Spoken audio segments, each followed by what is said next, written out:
सोमवार की सुबह ऑफिस जाने से पहले मैं पंडित जी के यहाँ गई। पिछवाड़े आंगन में जाड़े की धूप सेकते हुए दोनों शिव पार्वती की तरह आसपास बैठे थे। पंडित जी अखबार पढ़ रहे थे और जिया मटर छील रही थी। मैंने मिठाई का डब्बा सामने रखकर दोनों के पैर छू लिए। काहे की मिठाई है? जिया, मेरी नौकरी लग गई है। नौकरी? हम तो समझे कि तुम्हारी सगाई हो गई है। अजीब अहमक हो, सगाई की मिठाई देने क्या वह खुद आती? पंडित जी ने एकदम झिड़क दिया तो जिया कटकर रह गई। उन्हें उबरने के लिए मैंने कहा, आज ही ज्वाइन कर रही हूँ, आप लोगों का आशीर्वाद लेने आई हूँ। बैठी मुंह क्या ताक रही हो? जाओ ठाकुर जी को भोग लगा कर ले जाओ। लड़की प्रसाद लेकर जाएगी, पंडित जी फिर झुंझुलाए। मिठाई का डब्बा उठाकर जिया बेचारी भीतर चली गई। अब आपको मेरे लिए रविवार के समय निकालना पड़ेगा, मैंने कहा, या यूं कहें तो शनिवार की शाम को भी आ सकती हूँ, क्योंकि बैंक में शनिवार की आधी छुट्टी रहती है। अरे भाई, क्या करने लग गई? पंडित जी ने जिया को आवाज दी। जल्दी ले आओ, उसे दफ्तर जाना है। उनके उस आदेश में मेरे लिए व्यग्रता भले ही रही हो, पर स्वर में केवल पिंड छुड़ाने का स्वभाव था। तब पहली बार मैंने लक्ष्य किया कि जब से आई हूं वे मुझसे एक शब्द भी नहीं बोले हैं। पंडित जी, उन्होंने केवल मेरी तरफ देखा। आप नाराज हैं? नहीं तो हम क्यों किसी से नाराज होने लगे? किसी से हो ना हो, मुझसे तो हो ही सकते हैं। आप मेरे बड़े हैं, मेरे गुरु हैं। अगर अनजाने में कोई भूल हुई हो तो कान पकड़कर बताने का हक आपको है। नहीं बिटिया, अब वह बात नहीं रही। क्यों नहीं रही? अगर हम तुम्हारे कुछ होते तो तुम एक बार कम से कम पूछ ही लेती, एकदम मिठाई लाकर सामने न रखती। मैं एकदम जैसे आसमान से गिरी। शर्म से मैंने सर झुका लिया। सच यह मुझे क्या हो गया था? जिस नौकरी के लिए पहले इतनी उदासीनता थी, उसी के लिए इतनी व्यग्र हो उठी कि साधारण सी बात भी याद न रही। माँ ने याद न दिलाया होता तो शायद मिठाई लेकर भी नहीं आती। ऐसा पहले कभी नहीं हुआ था। उनकी अनुमति लिए बिना मंच पर तो कभी गई ही नहीं। कॉलेज की पिकनिक या किसी रिश्तेदार की शादी में भी जाना होता था तो पहले उनसे आज्ञा ले लेती। मेरी इस गुरु भक्ति का घर में अक्सर मजाक उड़ता। संध्या भाभी नई नई शादी होकर आई तो चर्चाएं सुनकर बड़ी उत्सुक हो उठी। एक दिन जिद करके मेरे साथ हो ली।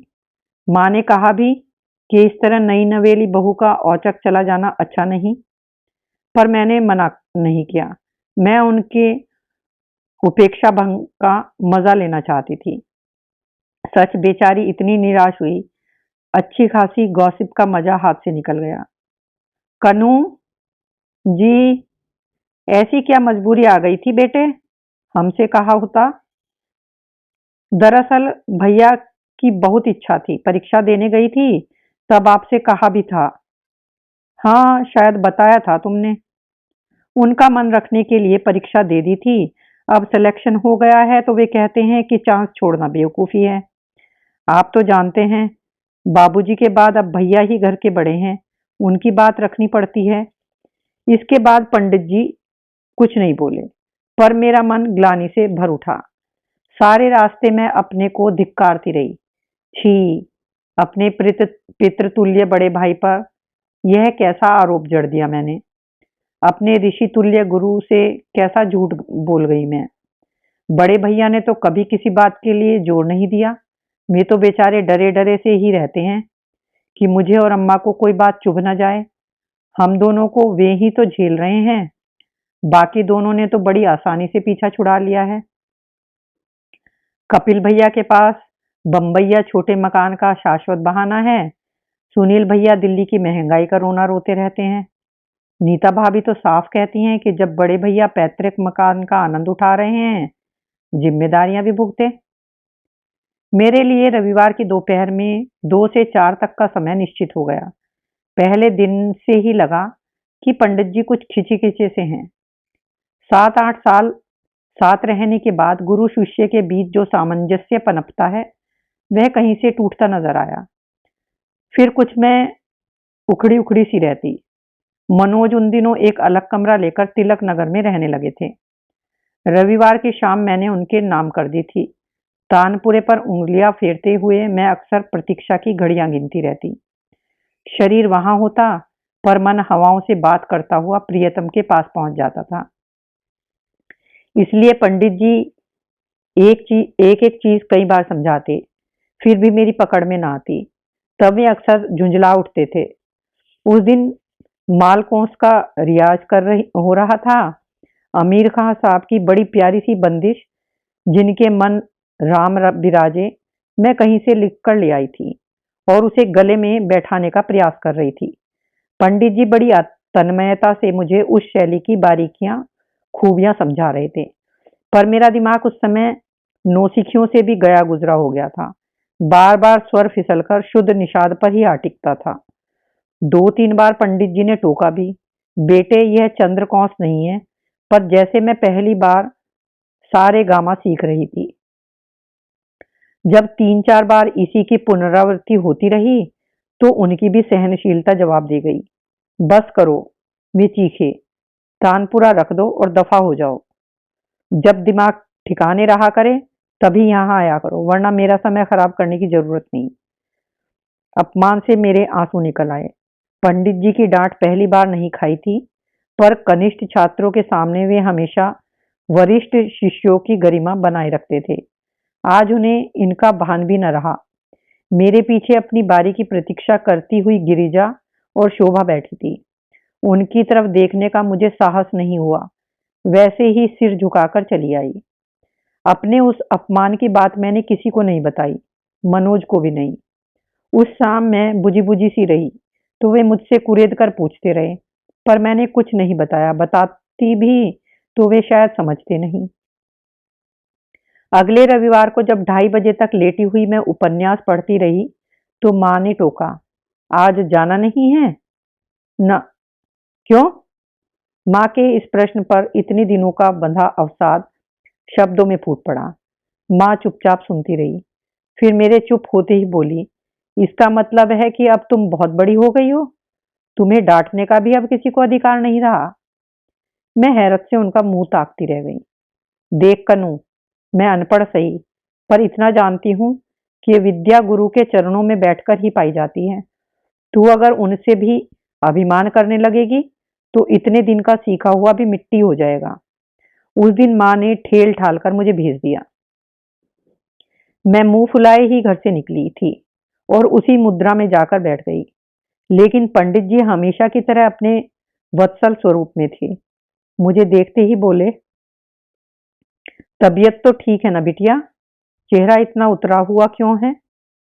कुछ नहीं, चलकर आई हूं ना इसलिए। उन्होंने जिया को आवाज देकर मेरे लिए शरबत बनाने को कहा। फिर मेरे संकोच को अनदेखा करते हुए बोले, मैं पहले ही जानता था कि ऐसा होगा। हफ्ते भर दफ्तर में मगजमारी करने के बाद गाना सीखने लायक दमखम तुम में नहीं है। कोई लड़का होता तो शायद निभा ले जाता, पर यह तुम्हारे बस की बात नहीं है। लेकिन पहले भी तो हफ्ते में 2 ही दिन सीखती थी, पर बाकी दिनों में तुम स्वतंत्र तो थी। तुम्हारा मन कहीं भटकता तो नहीं था, तुम्हारी शक्ति कहीं और खर्च नहीं होती थी। यह तो साधना की डगर है बेटा, शक्ति भी चाहिए और लगन भी। इस तरह 2 नावों पर पैर रखकर चलोगी तो बड़ी मुश्किल होगी, तुम्हारे लिए भी और मेरे लिए भी। बहुत आशाएं लगाई थी तुमसे, वे ऊंसास भरकर बोले। तुम्हारे पिताजी मांग लिया था मैंने। उन्हें वचन दिया था कि बिटिया को एक दिन संगीत शिरोमणि बनाकर रहूंगा, पर अब लगता नहीं है कि वह मेरा कॉल पूरा होगा। उनके स्वर में घोर हताशा थी, जैसे 8-10 साल की तपस्या पर किसी ने पानी फेर दिया हो। 8-10 साल पहले वाली वह बात याद हो आई। बाबूजी रिटायर हो गए थे और हम सब अपना सामान समेटकर भैया के पास आ गए थे। शहर के स्कूल का एक हौवा सा मन में था, पर बहुत जल्दी ही मैंने अपना सिक्का जमा लिया।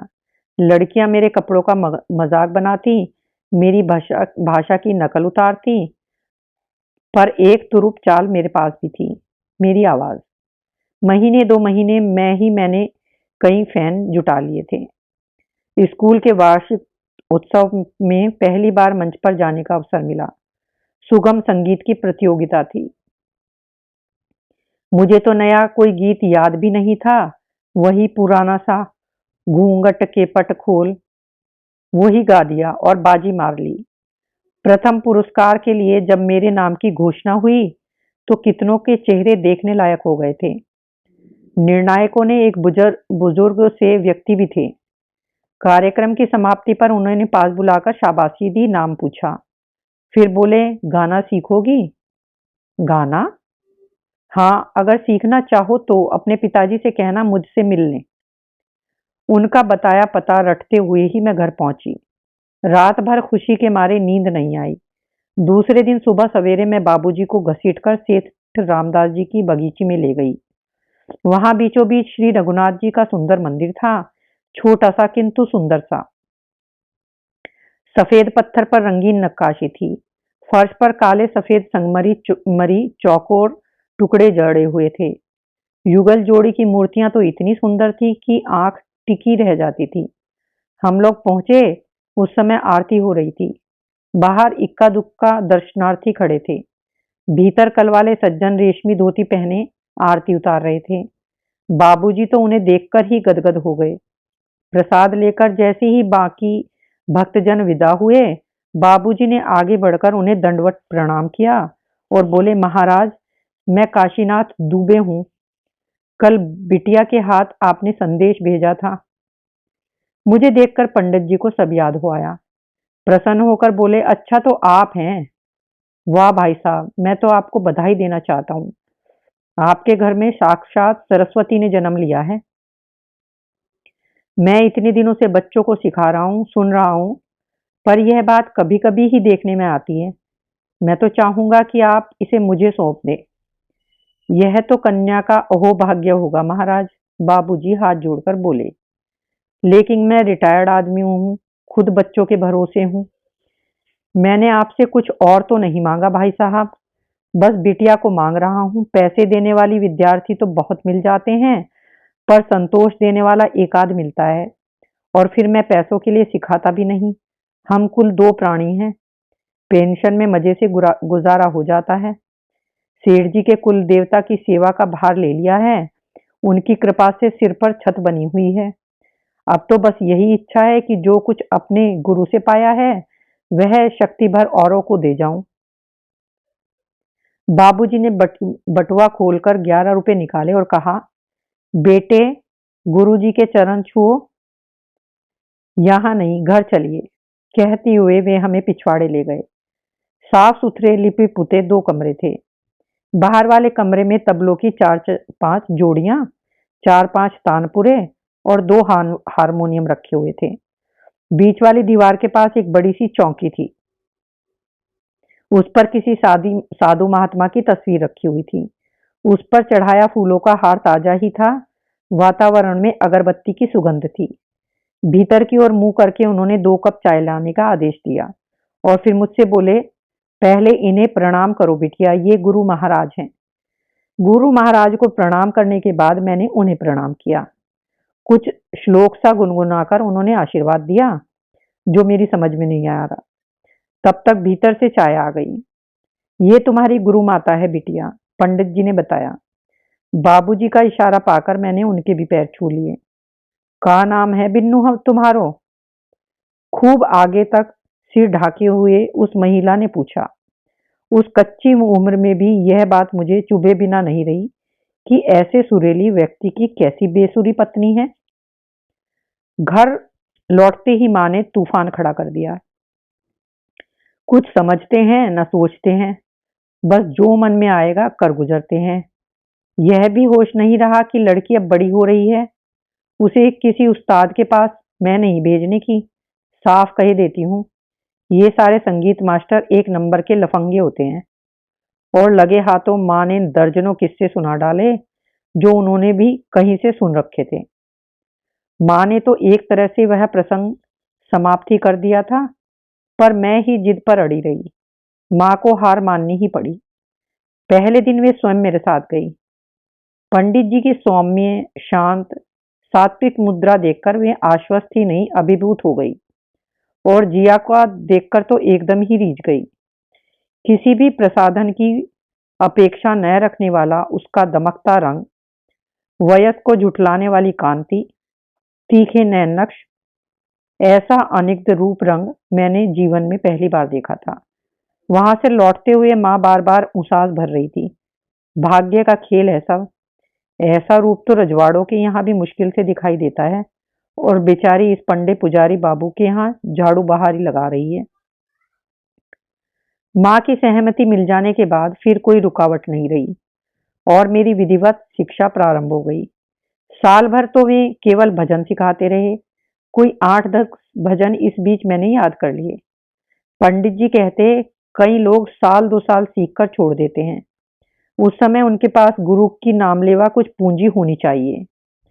एक बार गला अच्छी तरह से मांझ लेने के बाद ही उन्होंने रागदारी में प्रवेश किया। उस समय उनके पास कोई 20-25 शिष्य थे।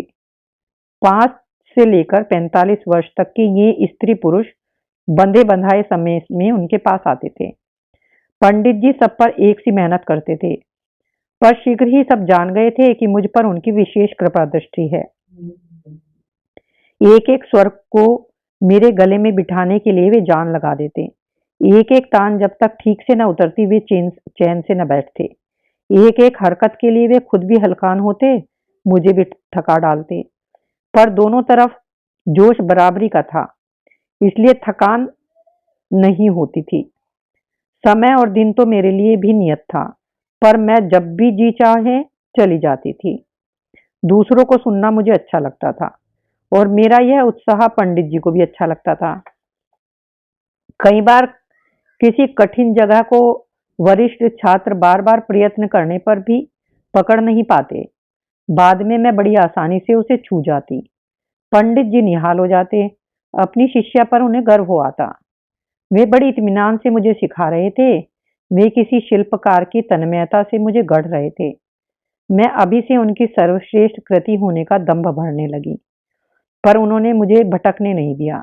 शुरू के वर्षों में उन्होंने मुझे कहीं गाने की अनुमति नहीं दी।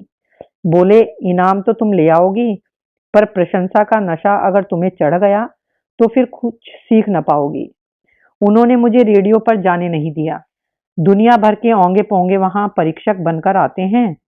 अगर ऑडिशन में फेल हो गई तो मेरी बदनामी होगी, अगर पास हो गई तो बद्धी बधाई लीक पर गाना शुरू कर दोगी। वही 30 मिनट का खेल, छोटा ख्याल बड़ा ख्याल, आलाप तान,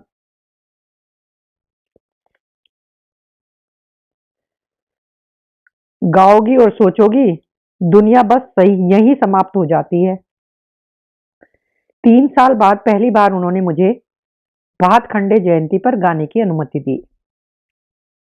उस दिन जिन जिन लोगों ने मुझे सुना स्तब्ध रह गए। पंडित जी के पास बधाइयों का तांता लग गया।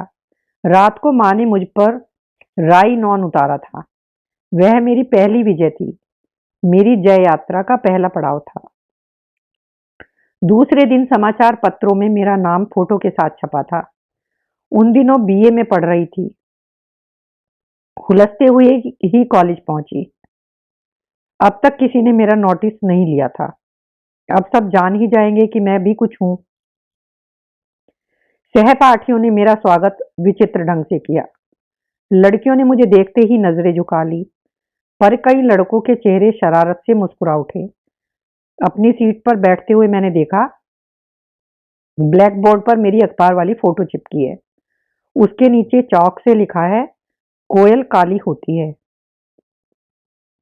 इतनी दारुण अवमानना जीवन में पहली बार सही थी। सारा दिन मैं सिर ऊपर न उठा सकी। शाम को पंडित जी के यहाँ पहुंची तो वे उस समय भी गदगद थे। जिया से वैसे भी संगीत की चर्चा कम ही करते थे, पर मगन भाव से गेहूं फटकती हुई जिया से उन्होंने कहा,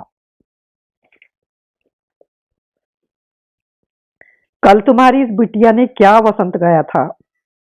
वाह! सबके चेहरे फक हो गए। पंडित जी, मैंने गंभीर होकर कहा, आपने मुझसे वसंत ही क्यों गवाया? मैं कोयल की तरह काली हूं इसलिए ना? ये क्या कह रही हो कनु? वे हैरान थे। मैंने सुबकते हुए उन्हें सारी बात बता दी। मेरी बात सुनकर वो बोले, उन्होंने तुम्हें कोयल कहा है ना, तुम्हारे स्वर के सौंदर्य को तो लोग अनदेखा नहीं कर सके। बस इसी का लोहा सबसे मनवाना है और वे एक दिन मानेंगे। तब मैंने सोचा कि शायद बाबूजी ने यही कुछ सोचकर मुझे उनके चरणों में डाल दिया था।